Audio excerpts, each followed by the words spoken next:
आखिरी पंक्ति से पहली पंक्ति का यूं तो फासला बहुत कम है, पर ये फासला तय करने में पूरी जिंदगी लग जाती है। मैं 4 पंक्तियां पहली पर दूसरी पंक्ति में बैठे हुए बड़े लोगों के नाम पढ़ना चाहता हूं कि जरूरतें नहीं ख्वाहिशें भी पूरी होगी एक दिन, जरूरतें नहीं ख्वाहिशें भी पूरी होगी एक दिन, बस सपनों के पीछे दिन रात दौड़ना पड़ता है। और महंगी घड़ियां कलाइयों को यूं ही नसीब नहीं होती, महंगी घड़ियां कलाइयों को यूं ही नसीब नहीं होती, उसके लिए अपना सारा वक्त बेचना पड़ता है, उसके लिए अपना सारा वक्त बेचना पड़ता है।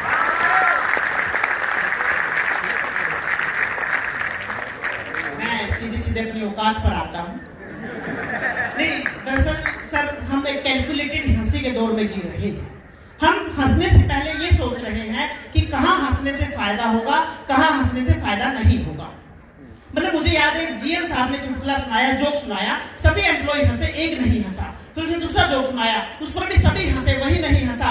तो जीएम साहब ने जाकर पूछ लिया कि आपको जोक अच्छा नहीं लगा, समझ नहीं आया, सभी हंस रहे, आप नहीं हंसे, क्या बात है? उसने कहा सर आपका जोक अच्छा है, मुझे समझ भी आया, पर दरअसल मैंने रिजाइन दे दिया है, अब मुझे आपके चुटकुले पर हंसने की आवश्यकता नहीं है।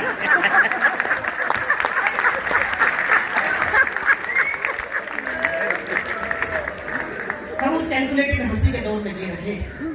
और मुझसे यूएटी डिपार्टमेंट ने पूछ लिया कि क्या आप जोक में भी यूएटी होती है? मैंने कहा जोक में यूएटी क्या, हम तो पूरा SDLC software development life cycle follow करते हैं जोक में।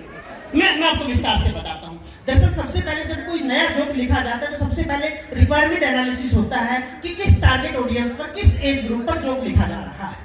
उसके बाद हम फिजिबिलिटी स्टडी करते हैं कि इस एज ग्रुप पे इस तरह का जोक लिखना ठीक रहेगा या नहीं रहेगा।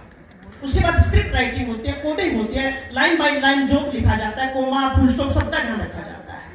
उसके बाद हम यूएटी करते हैं, कुछ 4-5 दोस्तों को, घरवाली को और को सबको सुनाकर देखते हैं कि जोक कैसा रिस्पॉन्स आ रहा है। और जब सब सही रहता है तो उसके बाद इस तरह किसी बड़े मंच से प्रोडक्शन रिलीज किया जाता है। और उसके बाद जो आप लोगों का रिस्पॉन्स आता है उसके बेस पे हम इंप्रूवमेंट भी करते हैं, आपके फीडबैक के बेस पर। बस हम एक काम नहीं करवा पाते, सिक्योरिटी रिव्यू।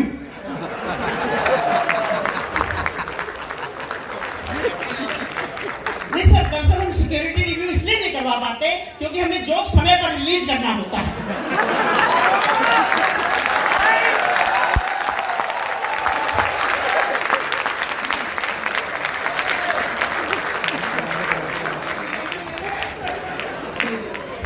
डिविएशन की बात सर ऐसी है, आज जब मैं ईमानदारी से बता रहा हूँ, कुछ जोक तो इतनी जल्दी तैयार किए गए हैं कि उनकी यूएटी भी नहीं हो पाई है। सीधा आज मैं ब्लैंकेट अप्रूवल लेकर प्रोडक्शन रिलीज कर रहा हूँ। अच्छा, जैसा हम सोचते हैं, जैसा